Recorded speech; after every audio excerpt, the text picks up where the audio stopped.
ચલાલા નગરપાલિકામાં મહત્વની રાજકીય ઉથલપાથલ જોવા મળી હતી। પાલિકા પ્રમુખ નયનાબેન વાળાએ પોતાના પદ પરથી રાજીનામું આપ્યા બાદ ઉપપ્રમુખ પ્રવીણ માલવિયા સામે અવિશ્વાસની દરખાસ્ત લાવવામાં આવી હતી। જોકે ધારી પ્રાંત કલેક્ટરની અધ્યક્ષતામાં મળેલી સામાન્ય સભામાં 19 સભ્યોએ ઉપપ્રમુખની તરફેણમાં મતદાન કરતા અવિશ્વાસની દરખાસ્ત ઉડી ગઈ હતી અને તેઓ પોતાના પદ પર યથાવત રહ્યા છે। નગરપાલિકાના ચીફ ઓફિસર સાવન દત્તાણીએ જણાવ્યું હતું કે પ્રમુખનું રાજીનામું સ્વીકારાયા બાદ હવે નવા પ્રમુખની વરણી માટે કલેક્ટરના આદેશ મુજબ આગામી સમયમાં ફરી સામાન્ય સભા યોજાશે।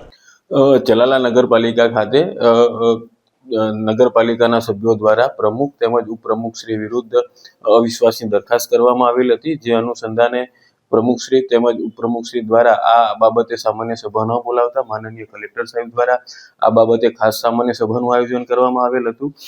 જે અનુસંધાને અધ્યાસી અધિકારી તરીકે પ્રાંત અધિકારી શ્રી ધારીની નિમણૂક કરવામાં આવેલી હતી। જે અનુસંધાને આજ રોજ તારીખ 24/12/2025 12 કલાકે નગરપાલિકા કચેરી ખાતે અવિશ્વાસની દરખાસ્તની બાબતની માનનીય કલેક્ટર સાહેબની સૂચના અન્વયે ખાસ સામાન્ય સભાનું આયોજન કરવામાં આવેલ હતું।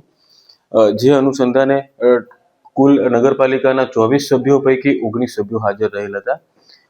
આ અગાઉ 22 તારીખના રોજ નગરપાલિકાના પ્રમુખશ્રી દ્વારા કલેક્ટર સાહેબને પોતાના પ્રમુખ પદના હોદ્દાની રાજીનામું આપવામાં આવેલ હતું।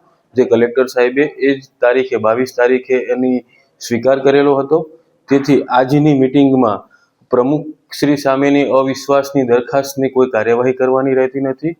તેમજ ઉપપ્રમુખની સામે અવિશ્વાસની દરખાસ્ત બાબતે ટોટલ 24 સભ્યોમાંથી 19 સભ્ય હાજર રહેલ હતા અને આ દરખાસ્તના અનુસંધાને તમામ હાજર રહેલ 19 સભ્યોએ અવિશ્વાસની દરખાસ્તની વિરુદ્ધમાં મતદાન કરેલ, એટલે કે ઉપપ્રમુખશ્રીને એમના હોદ્દા ઉપર ચાલુ રાખવા માટે મતદાન કરેલ છે। આથી ઉપપ્રમુખશ્રી ચલાલા નગરપાલિકા ખાતે ઉપપ્રમુખશ્રી પોતાનો હોદ્દો યથાવત રહેશે તેમજ પ્રમુખશ્રીએ એમનું રાજીનામું અગાઉથી આપેલ હતું, એટલે ઉપપ્રમુખશ્રીનો હોદ્દો ખાલી પડેલ છે।